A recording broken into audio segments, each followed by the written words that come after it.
Remittance বন্ধ হলে বাংলাদেশের কি অবস্থা হবে? রেমিটেন্স বাংলাদেশের জন্য এতটা গুরুত্বপূর্ণ কেন? সবাই যদি বাংলাদেশের রেমিটেন্স পাঠানো বন্ধ করে দেয় তাহলে বাংলাদেশের অর্থনৈতিক অবস্থা কেমন হবে? আজকের এই ভিডিওতে আমরা সেটি জানবো।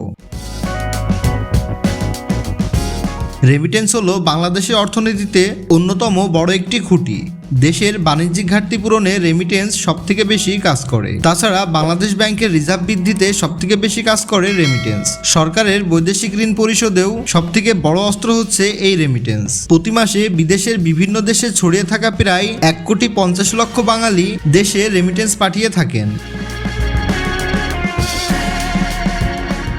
প্রতি বছর বাংলাদেশে 22 থেকে 25 বিলিয়ন ডলার রেমিটেন্স আসে। যদি কোনো কারণে এই রেমিটেন্স আসা কমে যায় তবে সেটি বাংলাদেশকে অনেক অস্থিতিশীল করে ফেলবে, ফলে বাংলাদেশের স্বাভাবিক কার্যক্রমে ব্যাঘাত আসবে। তাছাড়া রেমিটেন্সের পাশাপাশি বাংলাদেশের বৈদেশিক মুদ্রা অর্জনের আরেকটি খাত হচ্ছে পোশাক রপ্তানি। বাংলাদেশ পোশাক রপ্তানি করে প্রতি বছর 40 থেকে 45 বিলিয়ন ডলার আয় করেন। তাছাড়া বাংলাদেশ প্রতি বছর প্রায় 22 থেকে 25 বিলিয়ন ডলারের পণ্য বাইরের দেশ থেকে আমদানি করে থাকে।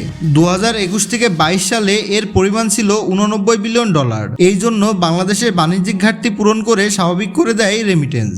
তাই বাংলাদেশের অর্থনীতিতে রেমিটেন্স এতটা গুরুত্বপূর্ণ। বাংলাদেশের রেমিটেন্স আসা বন্ধ হলে প্রথমত বাংলাদেশে আমদানি শক্তি কমে যাবে, বাংলাদেশের বাণিজ্যিক ঘাটতি পূরণ হবে না, বাংলাদেশের রিজার্ভ অনেক কমে যাবে এবং বাণিজ্যিক ব্যাংকগুলো অর্থ সংকটে ভুগবে। তাছাড়া প্রবাসীদের পরিবারেও আঘাত আসতে পারে, কারণ দেশের অনেক পরিবার এই রেমিটেন্সের উপর সরাসরি নির্ভরশীল।